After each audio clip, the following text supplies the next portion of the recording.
जय श्री कृष्ण। कल हम लोग पढ़े थे अध्याय 5 का उपसंहार हुआ था। 29 श्लोक गीता जी का। 18 अध्याय में से 5 अध्याय हो चुके हैं। आज छठा अध्याय स्टार्ट हो रहा है, आरंभ हो रहा है। आत्म संयम योग।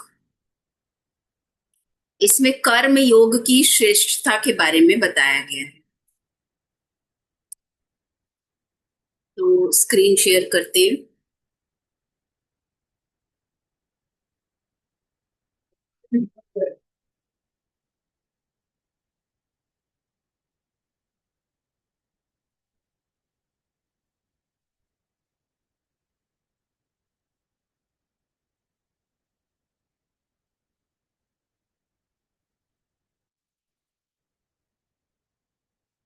ओम श्री परमात्मने नमः। आत्म संयम योग अथ षष्ठो अध्यायः। श्री भगवान उवाच अनाश्रितः कर्म फलं कार्यं कर्म करोति यः स संन्यासी च योगी च न निरग्निर्न चाक्रियः। इसका शाब्दिक अर्थ है, कर्म फल का आश्रय न लेकर जो कर्तव्य कर्म करता है वही सन्यासी तथा योगी है, और जो सिर्फ अग्नि का त्याग करने वाला सन्यासी नहीं होता तथा केवल क्रियाओं का त्याग करने वाला योगी नहीं होता। इसी अर्थ की अब आगे व्याख्या है। अनाश्रितः कर्म फलम, इन पदों का अर्थ यह प्रतीत होता है कि मनुष्य को किसी उत्पत्ति विनाशशील वस्तु, व्यक्ति, घटना, परिस्थिति, क्रिया आदि का आश्रय नहीं रखना चाहिए, क्योंकि यह जीव स्वयं परमात्मा का अंश होने से नित्य निरंतर रहने वाला है, और यह जिन वस्तु, व्यक्ति आदि का आश्रय लेता है वे उत्पत्ति विनाशशील तथा प्रतिक्षण परिवर्तित होने वाले हैं। वे तो परिवर्तनशील होने के कारण नष्ट हो जाते हैं, और यह जीव जो है यह खाली का खाली रह जाता है। केवल खाली ही नहीं रहता, बल्कि उनके राग को वह पकड़े रहता है।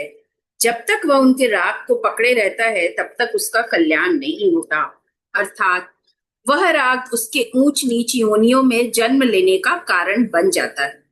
अगर यह उस राग का त्याग कर दे तो वह स्वतः मुक्त हो जाएगा। वास्तव में यह स्वतः मुक्त है, केवल राग के कारण उस मुक्ति का अनुभव को वो नहीं कर पाता। अतः भगवान कहते हैं कि मनुष्य कर्म फल का आश्रय न रखकर कर्तव्य कर्म अपना करते चले। कर्म फल के आश्रय का त्याग करने वाला तो शांति को प्राप्त होता है, पर कर्म फल का आश्रय रखने वाला बंध जाता है। स्थूल, सूक्ष्म और कारण, ये तीनों शरीर कर्म फल है। इन तीनों में से किसी का भी आश्रय न लेकर इनको सबके हित में लगाना चाहिए।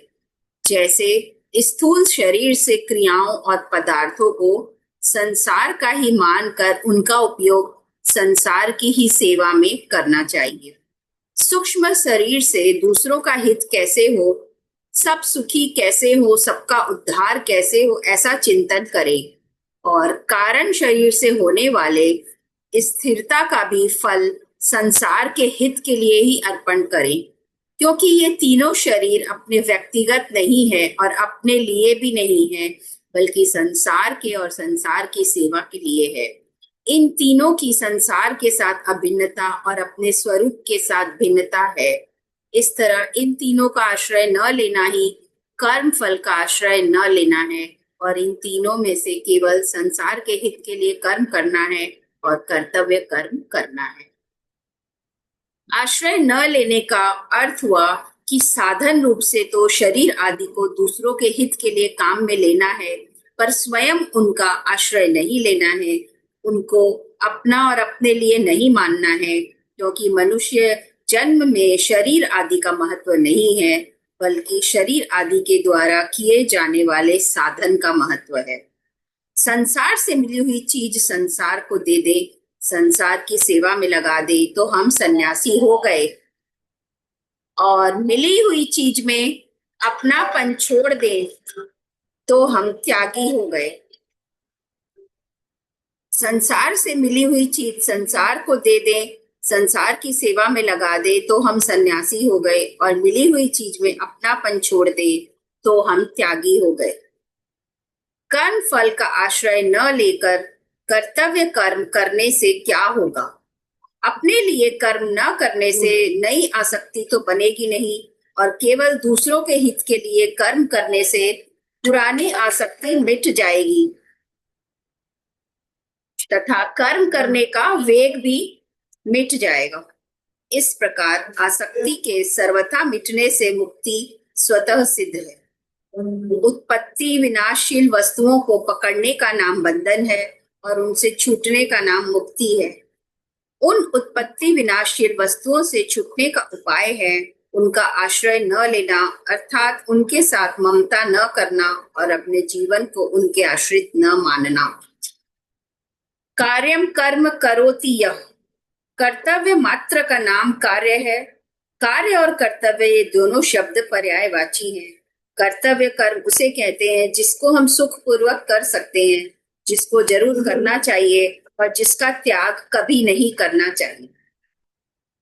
कार्यम कर्म अर्थात कर्तव्य कर्म असंभव तो होता ही नहीं, कठिन भी नहीं होता। जिसको करना नहीं चाहिए वह कर्तव्य कर्म होता ही नहीं, वह तो अकर्तव्य होता है। अकर्तव्य दो तरह का होता है। पहला, जिसको हम कर ही नहीं सकते, अर्थात जो हमारे सामर्थ्य के बाहर का है। और दूसरा, जिसको करना नहीं चाहिए, जो शास्त्र और लोक मर्यादा के विरुद्ध है। ऐसे अकर्तव्य को कभी भी करना नहीं चाहिए। अर्थ यह हुआ कि कर्म फल का आश्रय न लेकर शास्त्र विहित और लोक मर्यादा के अनुसार प्राप्त कर्तव्य कर्म को निष्काम भाव से दूसरों के हित के लिए ही करना चाहिए। कर्म दो प्रकार से किए जाते हैं, कर्म फल की प्राप्ति के लिए और कर्म तथा उसके फल की आसक्ति मिटाने के लिए। यहाँ कर्म और उसके फल की आसक्ति मिटाने के लिए ही प्रेरणा दी गई है। सन्यासी च योगी च, कर्म करने वाला ही सन्यासी और योगी है। वह कर्तव्य कर्म करते हुए निर्लिप्त रहता है, इसलिए वह सन्यासी है। यदि वह उसमें लिप्त हो जाएगा तो वो सन्यासी नहीं। और उन कर्तव्य कर्मों को करते हुए वह सुखी दुखी नहीं होता, अर्थात कर्मों की सिद्धि में असिद्धि में बराबर उसका मन चित्त रहता है, अशांत नहीं होता। इसलिए वह योगी है। चाहे वह उस कार्य में, उसके विचार में सफल हो असफल हो, खुश हो या नाखुश हो, तो उसका हृदय समान रहता है उन सब बातों से। अर्थ यह हुआ कि कर्म फल का आश्रय न लेकर कर्म करने से उसके कर्तृत्व और भोक्तृत्व का नाश हो जाता है, अर्थात उसका न तो कर्म के साथ संबंध रहता है और न फल के साथ ही संबंध रहता है, इसलिए वह सन्यासी है। वह कर्म करने में और कर्म फल की प्राप्ति अप्राप्ति में सम रहता है, इसलिए वह योगी है। यहाँ पहले सन्यासी पद कहने में यह भाव मालूम देता है कि अर्जुन स्वरूप से कर्मों के त्याग को श्रेष्ठ मानते थे। इसी से अर्जुन ने दूसरे अध्याय के 5वें श्लोक में कहा था कि युद्ध करने की अपेक्षा भिक्षा मांगकर जीवन निर्वाह करना श्रेष्ठ है। इसलिए यहाँ भगवान पहले सन्यासी पद देकर अर्जुन से कह रहे हैं कि हे अर्जुन, तू जिसको सन्यास मानता है वह वास्तव में सन्यास नहीं है। जो कर्म फल का आश्रय छोड़कर अपने कर्तव्य रूप कर्म को केवल दूसरों को हित के लिए कर्तव्य बुद्धि से करता है, वही वास्तव में सच्चा सन्यासी है। न निराग्नि, केवल अग्नि रहित होने से सन्यासी नहीं होता।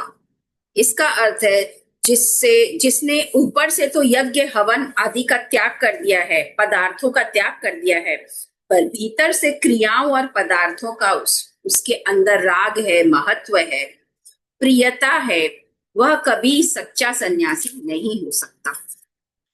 न अक्रिय, लोगों की प्राय यह धारणा रहती है कि जो मनुष्य कोई भी क्रिया नहीं करता, क्रियाओं और पदार्थों का त्याग करके जंगल में चला जाता है अथवा निष्क्रिय होकर समाधि में बैठा रहता है, वही योगी होता है। परंतु भगवान कहते हैं कि जब तक मनुष्य उत्पत्ति विनाशील वस्तुओं के आश्रय का त्याग नहीं करता और मन से उनके साथ अपना संबंध जोड़ के रखता है, तब तक वह कितना ही अक्रिय हो जाए, कितना ही जंगल में जाके वह तप करने के लिए बैठ जाए, परंतु उसके चित्त की वृत्तियों का सर्वथा निरोध कर ले, पर वह योगी नहीं हो सकता। हाँ, चित्त की वृत्तियों का सर्वथा निरोध करने से उसको तरह तरह की सिद्धियां प्राप्त हो सकती है, पर कल्याण नहीं हो सकता। अर्थ यह हुआ कि केवल बाहर से अक्रिय होने मात्र से कोई योगी नहीं होता। योगी वह होता है जो उत्पत्ति विनाशील वस्तुओं का कर्म फल का आश्रय न रखकर अपना कर्तव्य कर्म करते रहता है। मनुष्यों में कर्म करने का एक वेग रहता है, जिसको कर्म योग की विधि से कर्म करके ही मिटाया जा सकता है, अन्यथा वह शांत नहीं होता। प्रायः यह देखा गया है कि जो साधक संपूर्ण क्रियाओं से उपरत होकर एकांत में रहकर जप ध्यान आदि साधन करते हैं, ऐसे एकांत प्रिय अच्छे अच्छे साधकों में भी लोगों का उद्धार करने की प्रवृत्ति बड़े जोर से पैदा हो जाती है और वे एकांत में रहकर साधन करना छोड़कर लोगों के उद्धार की क्रियाओं में लग जाते हैं। सकाम भाव से अर्थात अपने लिए कर्म करने से कर्म करने का वेग बढ़ता है।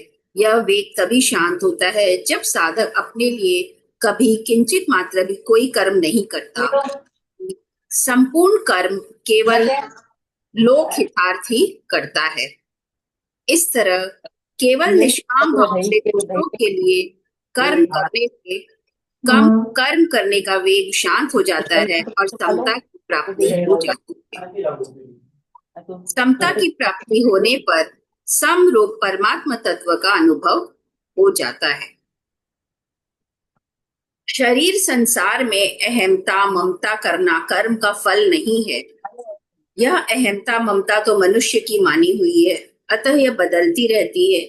जैसे मनुष्य कभी गृहस्थ होता है तो वह अपने को मानता है कि मैं गृहस्थ हूं, वही जब साधु हो जाता है तब अपने को मानता है कि मैं साधु हूं, अर्थात उसकी मैं गृहस्थ हूं, यह अहमता मिट जाती है। ऐसे ही यह वस्तु मेरी है, इस प्रकार मनुष्य की उस वस्तु में ममता रहती है और वही वस्तु जब दूसरों को दे देता है तब उस वस्तु में ममता नहीं रहती। इससे यह सिद्ध हुआ कि अहमता ममता मानी हुई है, वास्तविक नहीं है। अगर वह वास्तविक होती तो कभी मिटती नहीं। ना भावो विद्यते सतः, और अगर मिटती है तो वह वास्तविक नहीं है। ना सतो विद्यते भाव। अहमता ममता का जो आधार है, आश्रय है, वह तो साक्षात परमात्मा का अंश है, उसका कभी अभाव नहीं होता। उसकी सब जगह व्यापक परमात्मा के साथ एकता है, उसमें अहमता ममता की गंध भी नहीं होती। अहमता ममता तो प्राकृत पदार्थों के साथ संबंध करने से प्रतीत होती है। तादात्म्य करने और न करने में मनुष्य स्वतंत्र है। जैसे मैं गृहस्थ हूं, मैं साधु हूं, ऐसा मानने में और वस्तु मेरी है, वस्तु मेरी नहीं है, ऐसा मानने में, अर्थात अहमता ममता का संबंध जोड़ने में और छोड़ने में वह स्वतंत्र भी है और समर्थ भी है। इसमें यह पराधीन और असमर्थ नहीं है, क्योंकि शरीर आदि के साथ संबंध स्वयं चेतन ने जोड़ा है, शरीर तथा संसार ने नहीं। अतः जिसको जोड़ना आता है उसको तोड़ना भी आता है। संबंध जोड़ने की अपेक्षा तोड़ना आसान है। जैसे मनुष्य बाल्यावस्था में मैं बालक हूँ और युवावस्था में मैं जवान हूँ ऐसा मानता है, और इसी तरह वह बाल्यावस्था में खिलौने मेरे हैं ऐसा मानता है और युवावस्था में रुपए पैसे मेरे हैं ऐसा मानता है। इस प्रकार मनुष्य को बाल्यावस्था आदि के साथ और खिलौनों आदि के साथ खुद संबंध जोड़ना पड़ता है, परंतु इनके साथ संबंध को तोड़ना नहीं पड़ता, बल्कि संबंध अपने आप टूटता चला जाता है। अर्थ यह है कि बाल्यावस्था आदि की अहमता शरीर के रहने अथवा न रहने पर निर्भर नहीं है, बल्कि स्वयं की मान्यता पर निर्भर है। ऐसे ही खिलौने आदि की ममता वस्तु के रहने अथवा न रहने पर निर्भर नहीं है, बल्कि अपनी मान्यता पर निर्भर है। इसलिए कर्म फल के रहते हुए भी उसका आश्रय सुगमता पूर्वक छूट सकता है। स्वयं नित्य है और शरीर संसार अनित्य है। नित्य के साथ अनित्य का संबंध कभी टिक नहीं सकता। चींटी से लेकर ब्रह्मलोक तक संपूर्ण संसार कर्म फल है। संसार का स्वरूप है वस्तु, व्यक्ति और क्रिया। वस्तु मात्र की प्राप्ति और अप्राप्ति होती है, व्यक्ति मात्रा का संयोग और वियोग होता है तथा क्रिया मात्रा का आरंभ और अंत होता है। जो वस्तु, व्यक्ति और क्रिया तीनों के आश्रय का त्याग करके प्राप्त कर्तव्य का पालन करता है, वही सच्चा सन्यासी तथा योगी है। जो वस्तु, व्यक्ति और क्रिया तीनों के आश्रय का त्याग करके प्राप्त कर्तव्य का पालन करता है, वही सच्चा सन्यासी तथा योगी है। जो कर्म फल का त्याग न करके केवल अग्नि का त्याग करता है, वह सच्चा सन्यासी नहीं है, और जो केवल क्रियाओं का त्याग करता है, वह सच्चा योगी नहीं है। क्योंकि मनुष्य कर्म फल से बंधता है, अग्नि से अथवा क्रिया से नहीं। योगी तभी होता है जब वह कर्म फल का त्याग कर देता है। जब तक कर्म फल की चाहना है, तब तक वृत्ति निरोध करने से सिद्धियों की प्राप्ति तो हो सकती है, पर कल्याण नहीं हो सकता। अब इस श्लोक में यह कहा गया है कि जो सन्यासी है वही योगी है, पर इनका एकत्व किसमें है, इसका वर्णन आगे के श्लोक में ही। तो आगे के श्लोक में चलते हैं।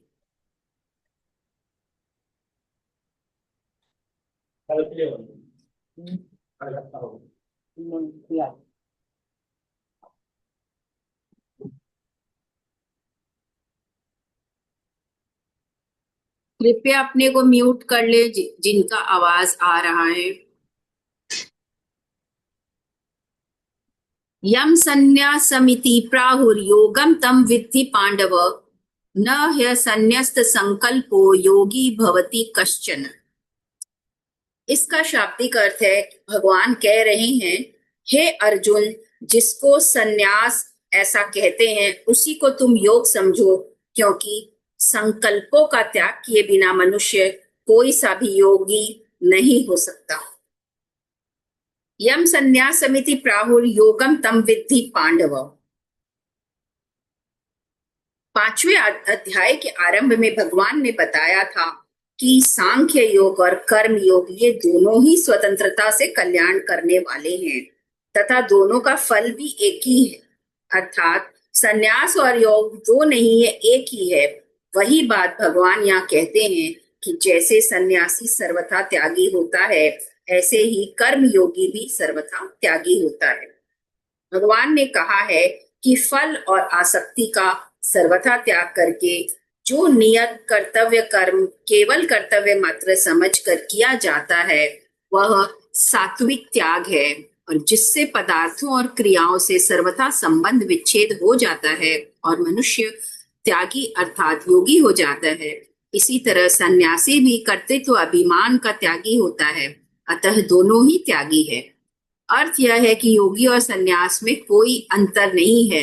अंतर न रहने से ही भगवान ने 5वें अध्याय के 3 श्लोक में कहा है कि राग द्वेष का त्याग करने वाला योगी ही सन्यासी है। न यह संन्यस्त संकल्पो योगी भवति कश्चन। मन में जो स्फुरणाएं होती है, तरह तरह की बातें याद आती है, उनमें से जिस बात के साथ मन चिपक जाता है, जिस स्फुरना के प्रति प्रियता अप्रियता पैदा हो जाती है, वह संकल्प हो जाता है। उस संकल्प का त्याग किए बिना मनुष्य कोई सा भी योगी नहीं होता, बल्कि भोगी होता है। कारण कि परमात्मा के साथ संबंध का नाम योग है, और जिसकी भीतर से पदार्थों में महत्व, सुंदर तथा सुख बुद्धि है, वह भीतर से पदार्थों के साथ संबंध मानने से भोगी ही होगा, योगी हो ही नहीं सकता। वह योगी तो तब होता जब उसकी असत पदार्थों में महत्व, सुंदर तथा सुख बुद्धि नहीं रहती, और तभी वह संपूर्ण संकल्पों का त्यागी होता है तथा उसको भगवान के साथ अपने नित्य संबंध का अनुभव हो जाता है। संकल्प का त्याग किए बिना मनुष्य कोई सा भी योगी अर्थात कर्म योगी, ज्ञान योगी, भक्ति योगी, हठ योगी, लय योगी आदि नहीं हो पाता। क्योंकि उसका संबंध उत्पन्न और नष्ट होने वाले जड़ पदार्थों के साथ है, अतः वह योगी कैसे होगा? वह भोगी ही होगा। ऐसे भोगी केवल मनुष्य ही नहीं है, बल्कि पशु पक्षी आदि भी भोगी है, क्योंकि उन्होंने भी संकल्पों का त्याग नहीं किया है। अर्थ यह निकला कि जब तक असत पदार्थों के साथ किंचित मात्र भी संबंध रहेगा, अपने आप को कुछ न कुछ मानेगा, तब तक मनुष्य कोई सा भी योगी नहीं हो सकता। असत पदार्थों के साथ संबंध रखते हुए वह कितना भी अभ्यास कर ले, समाधि लगा ले, गुफाओं में चला जाए, तो भी गीता के सिद्धांत के अनुसार वह योगी नहीं कहा जा सकता। ऐसे तो संन्यास और योग की साधना अलग अलग है, पर संकल्पों के त्याग में दोनों साधन एक ही है। तो इस श्लोक में जिस योग की प्रशंसा की गई है, उस योग की प्राप्ति का उपाय आगे के श्लोक में भगवान बताते हैं। तो आगे के श्लोक में, तीसरे श्लोक में चलते हैं।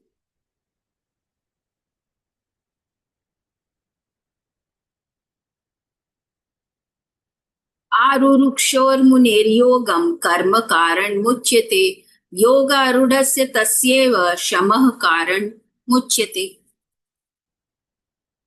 जो योग में आरूढ़ होना चाहता है, ऐसे मननशील योगी के लिए कर्तव्य कर्म करना कारण कहा गया है, और उसी योगारूढ़ मनुष्य का जो शांति परमात्मा प्राप्ति में कारण कहा गया है।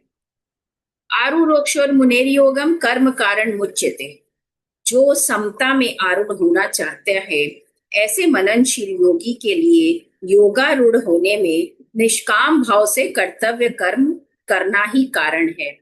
अर्थ यह है कि करने का वेग मिटाने में प्राप्त कर्तव्य कर्म करना कारण है, क्योंकि कोई भी व्यक्ति जन्मा है, पला है और जीवित है, तो उसका जीवन दूसरों की सहायता के बिना चल ही नहीं सकता। उसके पास शरीर, इंद्रिया, मन, बुद्धि और अहम तक कोई ऐसी चीज नहीं है जो प्रकृति की न हो। इसलिए जब तक वह इन प्राकृतिक चीजों को संसार की सेवा में नहीं लगाता, तब तक वह योगारूढ़ नहीं हो सकता, अर्थात समता में स्थित नहीं हो सकता, क्योंकि प्राकृतिक वस्तु मात्र की संसार के साथ एकता है, अपने साथ एकता है ही नहीं।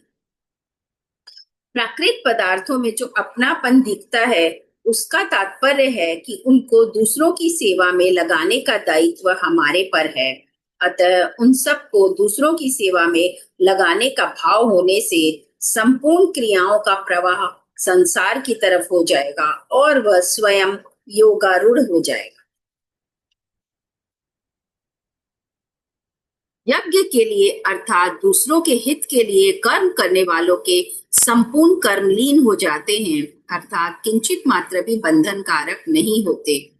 और यज्ञ से अर्थात अपने लिए किए गए कर्म बंधन कारक होते हैं। योगारूढ़ होने में कर्म कारण क्यों है? क्योंकि फल की प्राप्ति अप्राप्ति में हमारी समता है या नहीं, उसका हमारे पर क्या असर पड़ता है, इसका पता तभी लगेगा जब हम कर्म करेंगे। समता की पहचान कर्म करने से ही होगी। अर्थ यह है कि कर्म करते हुए यदि हमारे में समता रही, राग द्वेष नहीं हुए, तब तो ठीक है, क्योंकि वह कर्म योग में कारण हो गया। परंतु यदि समता नहीं रही, राग द्वेष हो गए, तो हमारी जड़ता के साथ संबंध होने से वह कर्म योग में कारण नहीं बन सकता।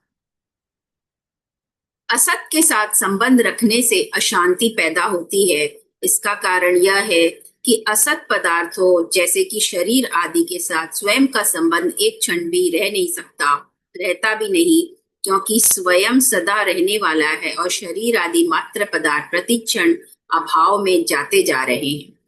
उन प्रतिक्षण अभाव में जाने वालों के साथ यह स्वयं यानी आत्मा अपना संबंध जोड़ लेता है और उनके साथ अपना संबंध रखना चाहता है, परंतु उनके साथ संबंध रहता नहीं, तो उनके चले जाने के भय से और उनके चले जाने से अशांति पैदा हो जाती है। जब यह शरीर आदि असत पदार्थों को संसार की सेवा में लगाकर उनसे अपना सर्वथा संबंध विच्छेद कर लेता है, तब असत के त्याग से उसको अपने आप एक शांति मिलती है। अगर साधक उस शांति में भी सुख लेने लग जाएगा, तो वह बंध जाएगा, अगर उस शांति में राग नहीं करेगा, उससे सुख नहीं लेगा, तो वह शांति परमात्म तत्व की प्राप्ति में कारण हो जाती है।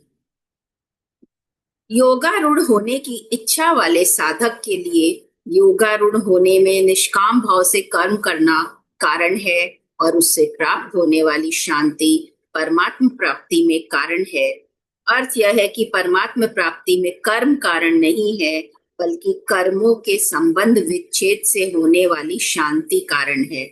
यह शांति साधन है, सिद्धि नहीं। विवेक पूर्ण कर्म करने से ही कर्मों का राग मिटता है, क्योंकि राग मिटाने की शक्ति कर्म में नहीं है, बल्कि विवेक में है। जिसकी योगारूढ़ होने की लालसा है, वह सब कर्म विवेक पूर्वक ही करता है।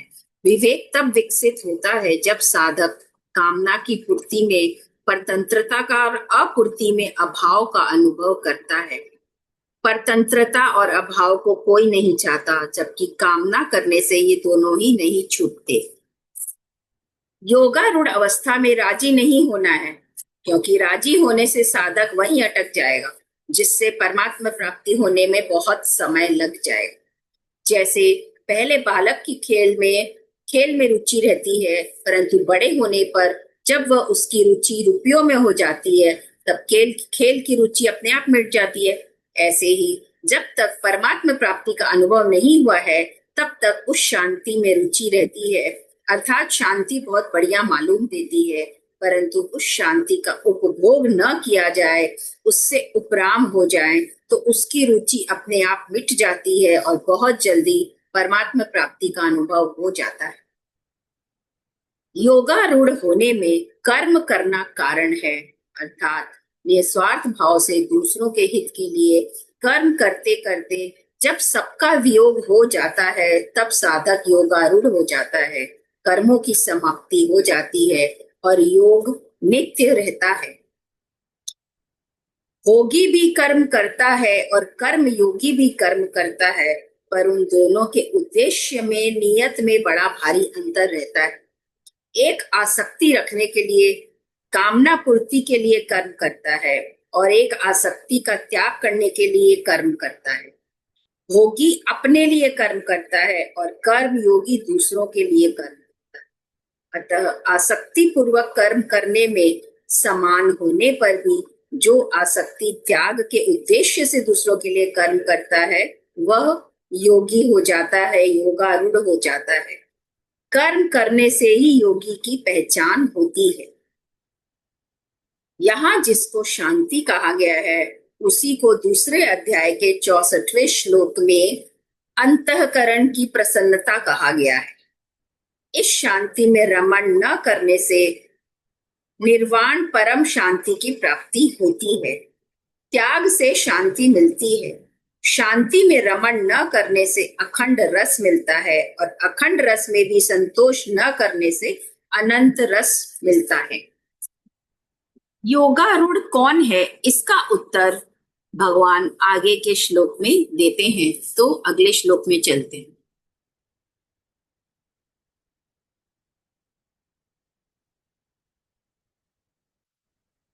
यदा हि नेन्द्रियार्थेषु न कर्मस्वनुषज्यते सर्व संकल्प संन्यासी योगारूढ़स्तुच्यते। जिस समय न इंद्रियों के भोगों में न कर्मों में आसक्त होता है मनुष्य, उस समय संपूर्ण संकल्पों का त्यागी मनुष्य योगारूढ़ कहा जाता है।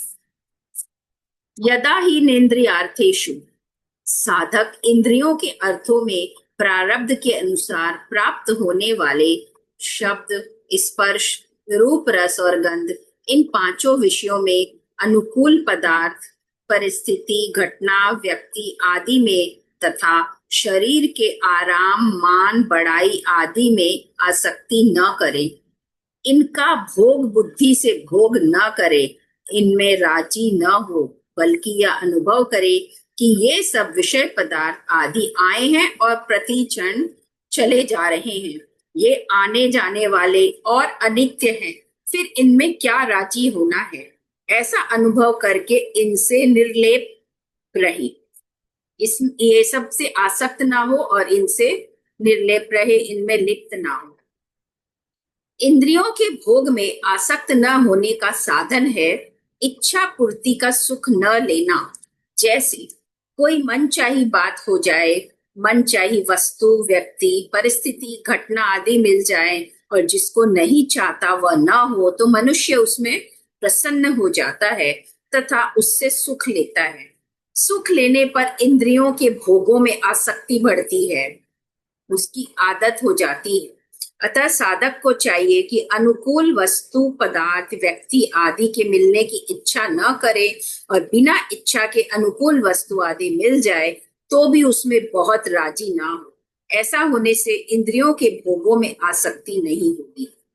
दूसरी बात, मनुष्य के पास अनुकूल चीजें न होने से यह उन चीजों के अभाव का अनुभव करता है और उनके मिलने पर यह उनके अधीन हो जाता है। जिस समय इसको अभाव का अनुभव होता था उस समय भी परतंत्रता थी और अब उन चीजों के मिलने पर भी कहीं उनका वियोग न हो जाए, इस तरह की परतंत्रता होती है। अतः वस्तु के न मिलने और मिलने में फर्क इतना ही रहा कि वस्तु के न मिलने से तो वस्तु की परतंत्रता का अनुभव होता था, पर वस्तु के मिलने पर परतंत्रता का अनुभव नहीं होता, बल्कि उसमें मनुष्य को स्वतंत्रता दिखती है। यह उसको धोखा होता है। जैसे कोई किसी के साथ विश्वासघात करता है, ऐसे ही अनुकूल परिस्थिति में राजी होने से मनुष्य अपने साथ विश्वासघात करता है। यह मनुष्य अनुकूल परिस्थिति के अधीन हो जाता है, उसको भोगते भोगते उसका स्वभाव बिगड़ जाता है और बार बार सुख भोगने की कामना होने लगती है। यह सुख भोग की कामना ही इसके जन्म मरण का कारण बन जाती है। अर्थ यह हुआ कि अनुकूलता की इच्छा करना, आशा करना और अनुकूल विषय आदि में राजी होना, यह संपूर्ण अनर्थों का मूल जड़ है। इससे कोई सा भी अनर्थ, पाप बाकी नहीं रहता। अगर इसका त्याग कर दिया जाए तो मनुष्य योगारूढ़ हो जाता है। तीसरी बात, हमारे पास निर्वाह मात्र के सिवाय जितनी अनुकूल भोग्य वस्तुएं हैं वे अपनी नहीं है। वे किसकी है इसका हमें पता नहीं है, परंतु जब कोई अभावग्रस्त प्राणी मिल जाए तो उस सामग्री को उसी की समझकर उसको अर्पण कर देना चाहिए और उसे देकर ऐसा मानना चाहिए कि निर्वाह से अतिरिक्त जो वस्तुएं मेरे पास पड़ी थी उस ऋण से मैं मुक्त हो गया हूं। अर्थ यह है कि निर्वाह से अतिरिक्त वस्तुओं को अपनी और अपने लिए न मानने से मनुष्य की भोगों में आसक्ति नहीं होती। न कर्म स्वनुषज्यते, जैसे इंद्रियों के अर्थों में आसक्ति नहीं होनी चाहिए, ऐसे ही कर्मों में भी आसक्ति नहीं होनी चाहिए। अर्थात क्रियमाण कर्मों की पूर्ति अपूर्ति में और उन कर्मों की तात्कालिक फल की प्राप्ति अप्राप्ति में भी आसक्ति नहीं होनी चाहिए। कर्म करने में भी एक राग होता है। कर्म ठीक तरह से हो जाता है तो उससे एक सुख मिलता है और कर्म ठीक तरह से नहीं होता तो मन में एक दुख होता है। यह सुख दुख का होना कर्म की आसक्ति है। अतः साधक कर्म तो विधि पूर्वक और तत्परता से करे, पर उसमें आसक्त न होकर सावधानी पूर्वक निर्लिप्त रहे कि ये तो आने जाने वाले हैं और हम नित्य निरंतर रहने वाले हैं। हमारी आत्मा नित्य निरंतर रहने वाली है। अतः इनके होने न होने में, आने जाने में हमारे में क्या फर्क पड़ता है। कर्मों में आसक्ति होने की पहचान क्या है? अगर वर्तमान में किए जाने वाले कर्मों की पूर्ति अपूर्ति में, उनसे मिलने वाले फल की प्राप्ति अप्राप्ति में, अर्थात सिद्धि असिद्धि में मनुष्य निर्विकार नहीं रहता, बल्कि उसके अंतःकरण में हर्ष, शोक आदि विकार होते हैं, तो समझना चाहिए कि उसकी कर्मों में और उनके तात्कालिक फल में आसक्ति रह गई है। उसे अपना कर्तव्य कर्म समझ के जो भी कर्म किया उसमें कि यह कर्म अच्छे से हो गया तो बहुत खुश हो गया, कुछ खराब हो गया तो बहुत दुख हो गया, इस तरह की जो फीलिंग है वो नहीं रहने चाहिए। उसे निर्विकार निर्लिप्त होना चाहिए कि वह अपने तरीके से सब जो उसका कर्तव्य है वह अपने कर रहा है और उसमें वह पूरा आसक्त नहीं हो रहा है। इंद्रियों के अर्थों में और कर्मों में आसक्त न होने का अर्थ यह हुआ कि स्वयं चिन्मय परमात्मा का अंश होने से नित्य अपरिवर्तनशील है और पदार्थ तथा क्रियाएं प्रकृति का कार्य होने से नित्य निरंतर बदलते रहते हैं।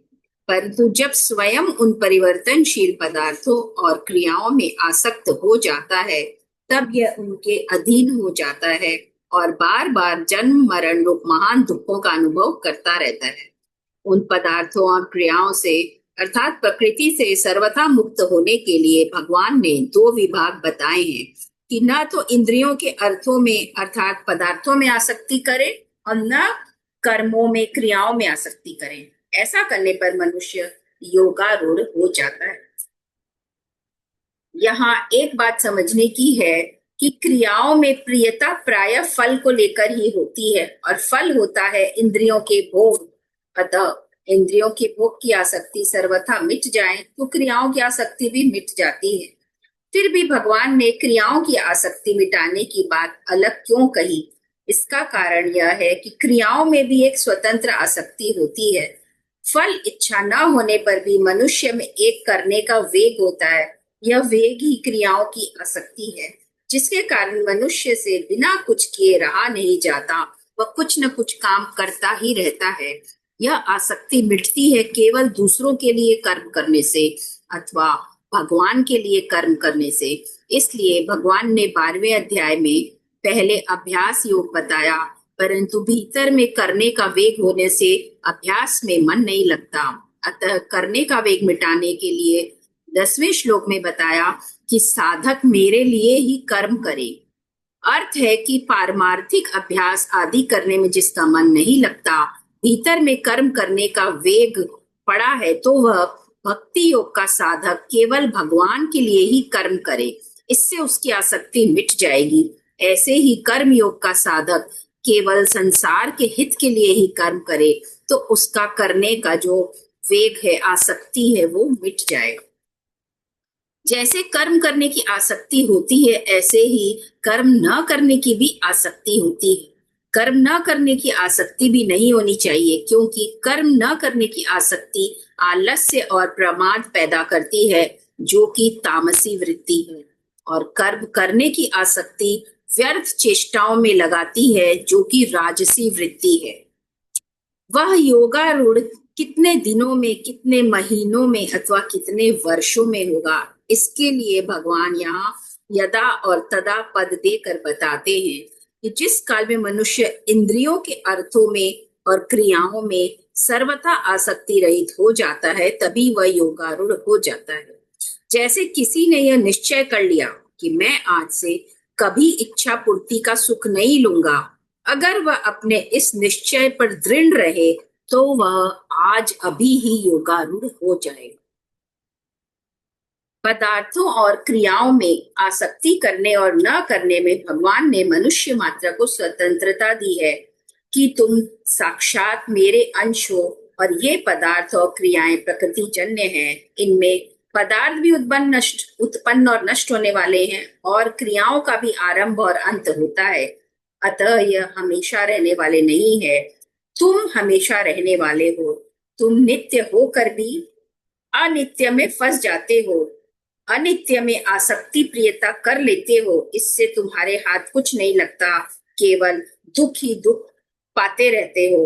अतः तुम आज से यह विचार कर लो कि हम लोग पदार्थ और क्रियाओं में सुख नहीं लेंगे, तो तुम लोग आज ही योगारूढ़ हो जाओगे, क्योंकि योग अर्थात समता तुम्हारे घर की चीज है।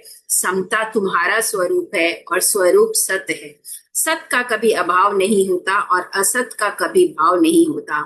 ऐसे सत स्वरूप तुम असत पदार्थों और क्रियाओं में आसक्ति मत करो, तो तुम्हें स्वतः से योगारूढ़ अवस्था का अभ्यास हो जाएगा। सर्व संकल्प सन्यासी। हमारे मन में जितनी स्फुरणाएं होती है, उन स्फुरणाओं में जिस स्फुरना में सुख होता है और उसको लेकर यह विचार होता है कि हमें ऐसा मिल जाए तो हम इतने सुखी हो जाएंगे, तो इस तरह स्फुरना में लिप्तता होने से उस स्फुरना का नाम संकल्प हो जाता है। यह संकल्प ही अनुकूलता प्रतिकूलता के कारण सुखदायी दुखदायी होता है। जैसे सुखदायी संकल्प लिप्तता करता है, ऐसे ही दुखदायी संकल्प भी लिप्तता करता है। अतः दोनों ही संकल्प बंधन में डालने वाले हैं।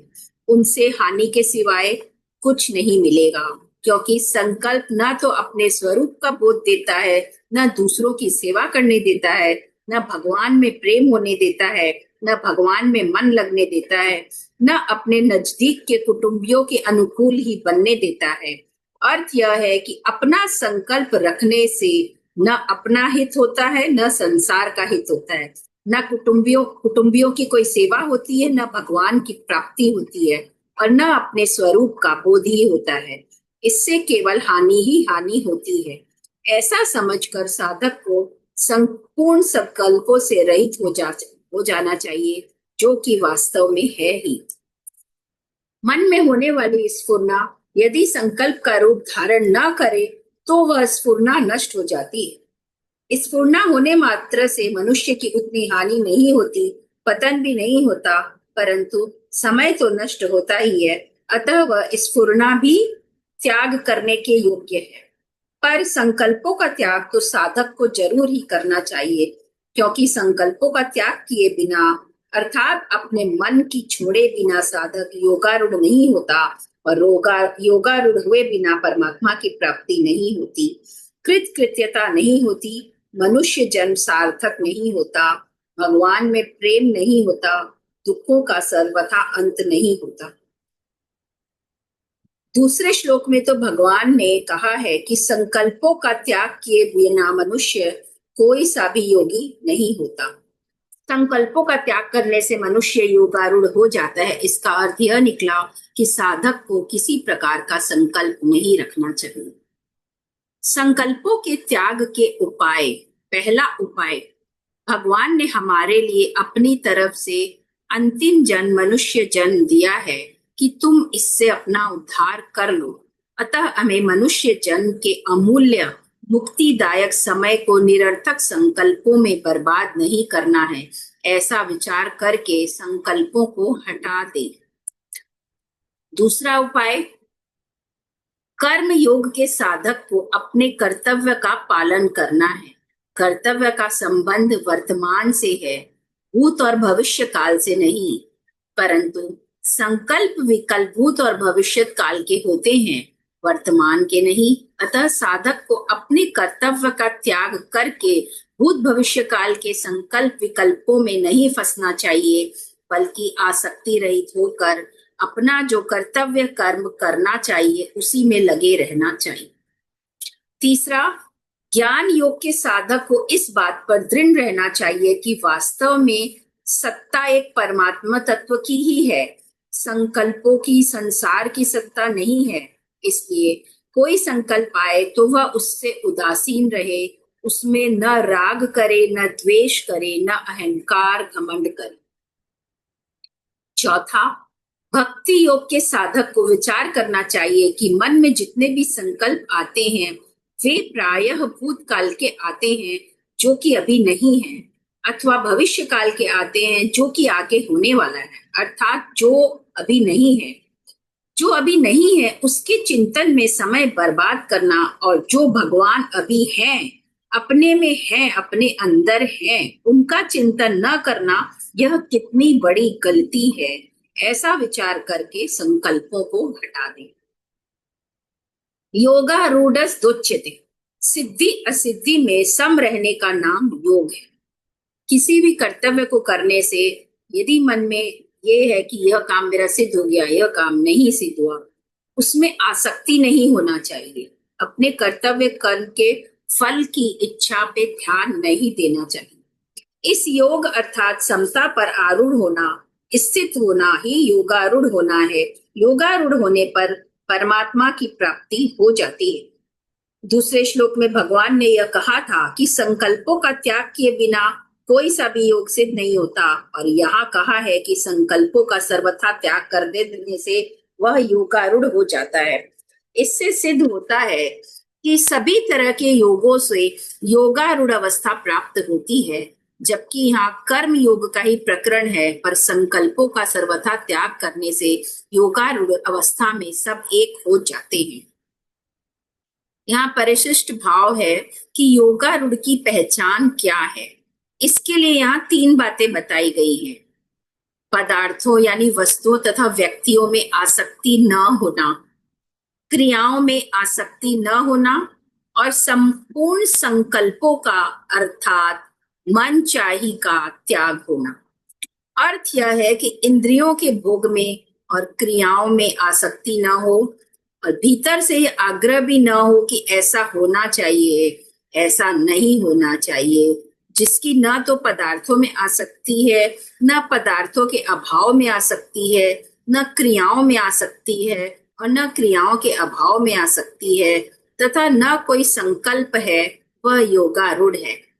अर्थ यह है कि पदार्थ मिले या न मिले, व्यक्ति मिले या न मिले, क्रिया हो या न हो, इसका कोई आग्रह नहीं होना चाहिए।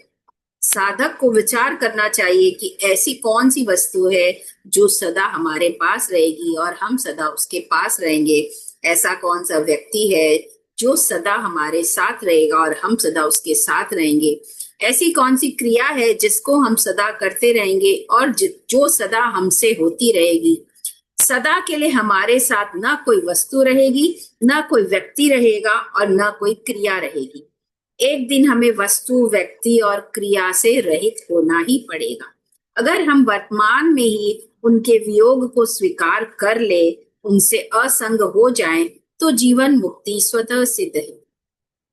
अर्थ यह है कि वस्तु, व्यक्ति और क्रिया का संयोग तो अनित्य है, पर वियोग नित्य है। नित्य को स्वीकार करने से नित्य तत्व की प्राप्ति हो जाती है और कोई अभाव शेष नहीं रहता। इंद्रियों के भोगों में और कर्मों में आसक्ति न होने का अर्थ है कामना रहित और कर्तृत्व रहित होना। इंद्रियों के भोगों में, पदार्थों में आसक्ति न हो तो साधक कामना रहित हो जाता है। क्रियाओं में आसक्ति न हो तो कर्तृत्व रहित हो जाता है। कामना रहित और कर्तृत्व रहित होने पर स्वरूप में स्वतः स्थिति हो जाती है। वास्तव में स्थिति होती नहीं, बल्कि स्थिति है, परंतु कामना रहित और कर्तृत्व रहित न होने से इसका अनुभव नहीं हो पाता। कामना और कर्तृत्व का अभाव होने पर स्वरूप में स्वतः सिद्ध स्थिति का अनुभव हो जाता है। जैसे लिखने के समय लेखनी को काम में लेते हैं और लिखना पूरा होते ही लेखनी को ज्यों का त्यों रख देते हैं, ऐसे ही साधक कार्य करते समय शरीर को काम में ले और कार्य पूरा होते ही उसको ज्यों का त्यों रख दे, अर्थात उससे असंग हो जाए, तो प्रत्येक क्रिया के बाद उसकी योग समता में स्थित होगी। अगर क्रिया से सर्वथा संबंध विच्छेद हो जाए तो वह योगारूढ़ हो जाएगा। क्रिया और पदार्थ की आसक्ति से पतन होता है, इसलिए न तो क्रिया में आसक्ति हो न फल में आसक्ति हो। संकल्प जन्य सुख का भोग भी न हो, अर्थात संकल्प पूर्ति का सुख भी ना ले, अपनी मुक्ति का भी संकल्प न हो, क्योंकि मुक्ति के संकल्प से बंधन की सत्ता दृढ़ होती है। अतः कोई भी संकल्प न रखकर उदासीन रहे। तो यहाँ ये सब इस श्लोक में भगवान ने योगारूढ़ मनुष्य के लक्षण बताते हुए यदा और तदा पद से योगारूढ़ होने में, अर्थात अपना उद्धार करने में मनुष्य को स्वतंत्र बताया। अब आगे के श्लोक में भगवान मनुष्य मात्र को अपना उद्धार करने की प्रेरणा देते हैं। तो 5वें श्लोक में चलते हैं।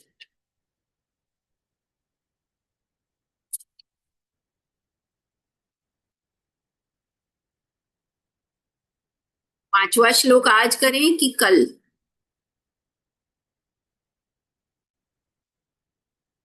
आज ही कर। हाँ, उद्धरेदात्मनात्मानं नात्मानं वसादयेत् आत्मेव ह्यात्मनो बन्धुरात्मेव रिपुरात्मना। अपने द्वारा अपना उद्धार करें, अपना पतन न करें, क्योंकि आप ही अपना मित्र हैं और आप ही अपना शत्रु हैं। उद्धरेदात्मनात्मानं, अपने आप से अपना उद्धार करें, इसका अर्थ है कि शरीर, इंद्रिया, मन, बुद्धि, प्राण आदि से अपने आप को ऊंचा उठाएं। अपने स्वरूप से जो एक देशीय मैपन देखता है, उससे भी अपने को ऊंचा उठाए, क्योंकि शरीर, इंद्रिया आदि और मैंपन ये सभी प्रकृति के कार्य हैं, अपना स्वरूप नहीं है। जो अपना स्वरूप नहीं है उससे अपने को ऊंचा उठा। अपना स्वरूप परमात्मा के साथ एक है और शरीर, इंद्रिया आदि तथा मैंपन प्रकृति के साथ एक है। अगर यह अपना उद्धार करने में, अपने को ऊंचा उठाने में शरीर, इंद्रिया, मन, बुद्धि आदि की सहायता मानेगा, उसका सहारा लेगा, तो फिर जड़ता का त्याग कैसे होगा? क्योंकि जड़ वस्तुओं से संबंध मानना, उनकी आवश्यकता समझना, उनका सहारा लेना ही खास बंधन है। जो अपने है, अपने में है, अभी है और यहाँ है, ऐसे परमात्मा की प्राप्ति के लिए शरीर, इंद्रिया, मन, बुद्धि की आवश्यकता नहीं है। क्योंकि असत के द्वारा सत की प्राप्ति नहीं होती, बल्कि असत के त्याग से सत की प्राप्ति होती है। दूसरा भाव है, अभी पहले के श्लोक में आया है कि प्राकृत पदार्थ क्रिया और संकल्प में आसक्त न हो, उनमें फंसे नहीं, बल्कि उनसे अपने आप को ऊपर उठाए। यह सबका प्रत्यक्ष अनुभव है कि पदार्थ, क्रिया और संकल्प का आरंभ तथा अंत होता है, उसका संयोग तथा वियोग होता है, पर अपने अभाव का और परिवर्तन का अनुभव किसी को नहीं होता। स्वयं यानी आत्मा सदा एक रूप रहता है। अतः उत्पन्न और नष्ट होने वाले पदार्थ आदि में न फंसना, उनके अधीन न होना, उनसे निर्लिप्त रहना ही अपना उद्धार करना है। मनुष्य मात्र में एक ऐसी विचार शक्ति है जिसको काम में लगाने से वह अपना उद्धार कर सकता है। ज्ञान योग का साधक उस विचार शक्ति से जड़ चेतन का अलगाव करके चेतन में स्थित हो जाता है और जड़ से संबंध विच्छेद कर लेता है। भक्ति योग का साधक उसी विचार शक्ति से मैं भगवान का हूं और भगवान मेरे हैं, इस प्रकार भगवान से आत्मीयता करके अपना उद्धार कर लेता है। कर्म योग का साधक उसी विचारशील से मिले हुए शरीर, इंद्रिया, मन, बुद्धि पदार्थों को संसार का ही मानते हुए संसार की सेवा में लगाकर उन पदार्थों से संबंध विच्छेद कर लेता है और अपने स्वरूप में स्थित हो जाता है। इस दृष्टि से मनुष्य अपना विचार शक्ति को काम में लेकर किसी भी योग मार्ग से अपना कल्याण कर सकता है। वह भक्ति मार्ग से, योग मार्ग से, ज्ञान मार्ग से, किसी भी मार्ग से कर सकता है। विचार करना चाहिए कि मैं शरीर नहीं हूं, क्योंकि शरीर बदलता रहता है और मैं वही रहता हूं। यह शरीर मेरा भी नहीं है, क्योंकि शरीर पर मेरा वश नहीं चलता। शरीर को मैं जैसा रखना चाहूं वह वैसा नहीं रह सकता। जितने दिन रखना चाहूं उतने दिन नहीं रह सकता। जैसा सबल बनाना चाहूं वैसा बन नहीं सकता। यह शरीर मेरे लिए भी नहीं है, क्योंकि यदि यह मेरे लिए होता तो इसके मिलने पर मेरी कोई इच्छा बाकी नहीं रहती। दूसरी बात, यह परिवर्तनशील है और मैं यानी आत्मा अपरिवर्तनशील है। परिवर्तनशील अपरिवर्तनशील के काम कैसे आ सकता है? नहीं आ सकता। तीसरी बात, यदि यह मेरे लिए होता तो सदा मेरे पास रहता, परंतु यह मेरे पास नहीं रहता। इस प्रकार शरीर मैं नहीं, मेरा नहीं, मेरे लिए नहीं, इस वास्तविकता पर मनुष्य दृढ़ रहे तो अपने आप से अपना उद्धार हो जाए। अब शंका होती है कि ईश्वर, संत, महात्मा, गुरु, शास्त्र, इनसे भी तो मनुष्यों का उद्धार होता है, फिर अपने आप से अपना उद्धार करे, ऐसा क्यों कहा गया? इसका समाधान है कि ईश्वर, संत, महात्मा आदि हमारा उद्धार तभी करेंगे जब उनमें हमारी श्रद्धा होगी। वह श्रद्धा हमें खुद ही करनी होगी। खुद श्रद्धा किए बिना क्या वे अपने में श्रद्धा करा लेंगे? नहीं करा सकते। अगर ईश्वर, संत आदि हमारे श्रद्धा किए बिना ही अपने में हमारी श्रद्धा कराकर हमारा उद्धार करते तो हमारा उद्धार कभी का हो गया होता। कारण कि आज दिन तक भगवान के अनेक अवतार हो चुके हैं। कई तरह के संत, महात्मा, जीवन मुक्त भगवत प्रेमी हो चुके हैं, परंतु अभी तक हमारा उद्धार नहीं हुआ है। इससे भी सिद्ध होता है कि हमने स्वयं उनमें श्रद्धा नहीं की, हम स्वयं उनके सम्मुख नहीं हुए, हमने स्वयं उनकी बातें नहीं मानी, इसलिए हमारा उद्धार नहीं हुआ। परंतु जिन्होंने उन पर श्रद्धा की, जो उनके सम्मुख हो गए, जिन्होंने उनकी बात मानी, उनका उद्धार हो गया। अतः साधक को शास्त्र, भगवान, गुरु आदि में श्रद्धा विश्वास करके तथा उनकी आज्ञा के अनुसार चलकर अपना उद्धार कर लेना चाहिए। भगवान संत महात्मा आदि के रहते हुए हमारा उद्धार नहीं हुआ है, तो इसमें उद्धार की सामग्री की कमी नहीं रही है, अथवा हम अपना उद्धार करने में असमर्थ नहीं हुए हैं, हम अपना उद्धार करने के लिए तैयार नहीं हुए। इसी से वे सब मिलकर भी हमारा उद्धार करने में समर्थ नहीं हुए। अगर हम अपना उद्धार करने के लिए तैयार हो जाएं, सम्मुख हो जाएं, तो मनुष्य जन्म जैसी सामग्री और कलयुग जैसा मौका प्राप्त करके हम कई बार अपना उद्धार कर सकते हैं।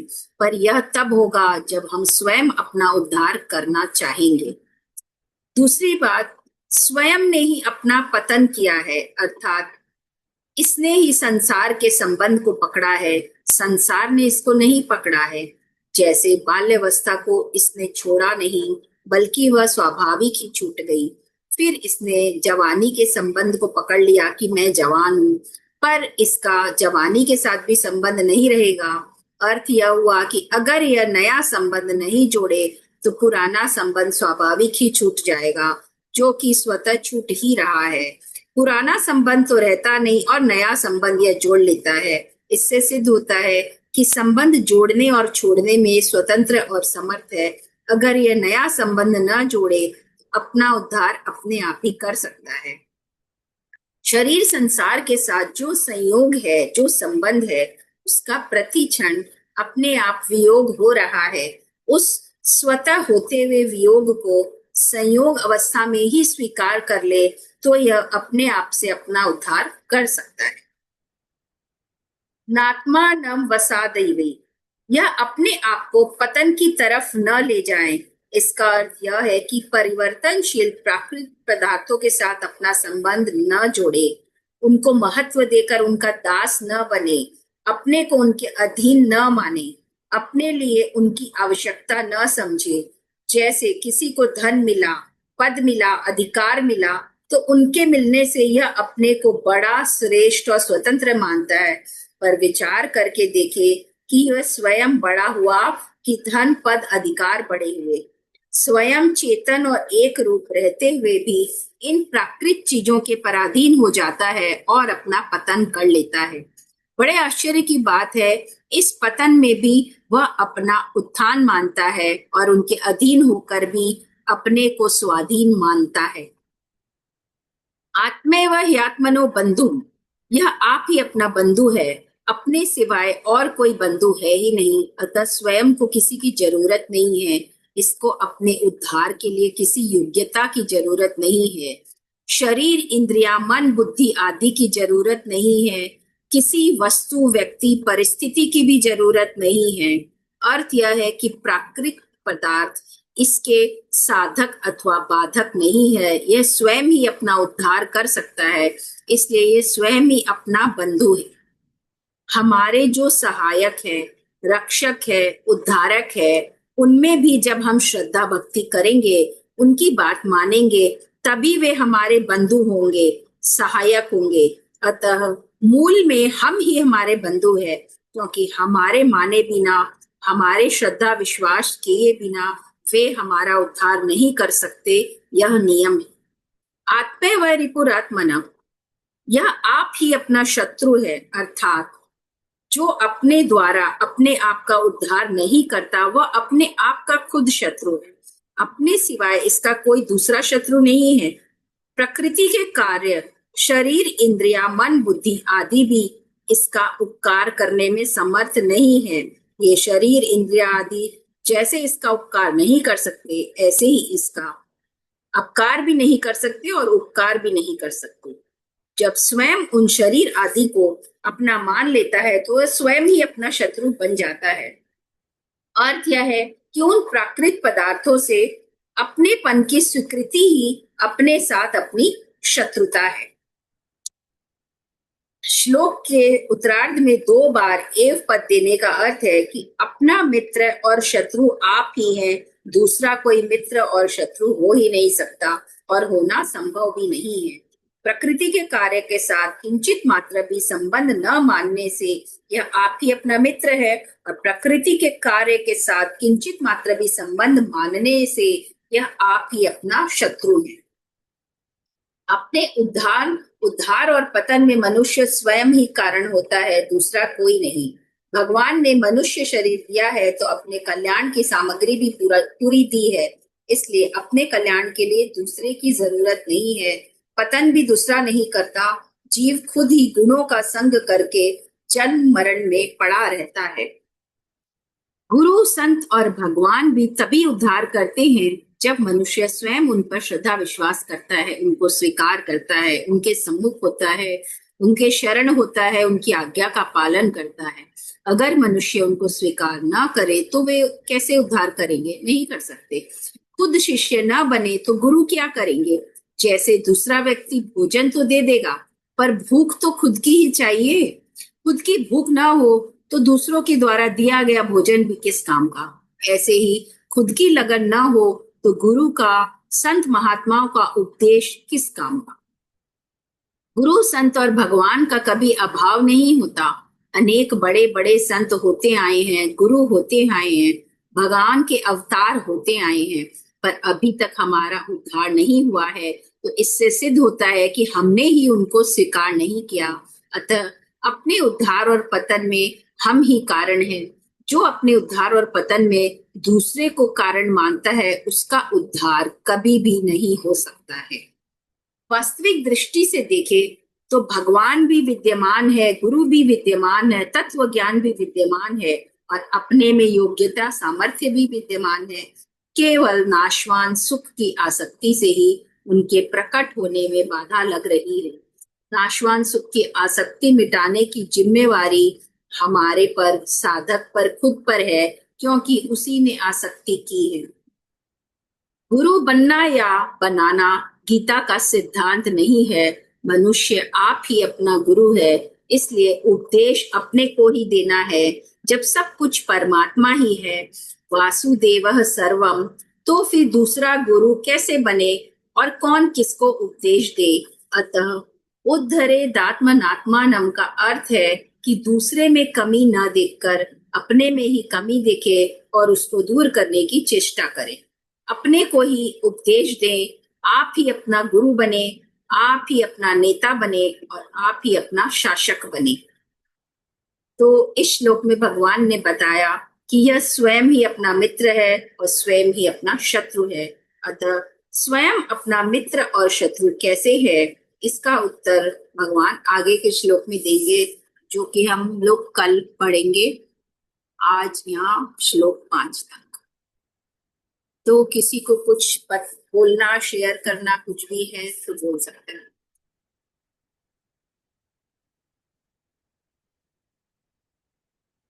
हैंड रेज हुआ है एक जन का, गलती से, क्या दीदी का?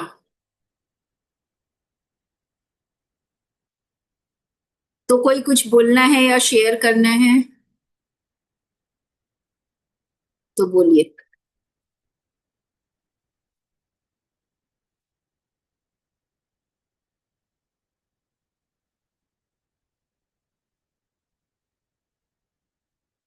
नहीं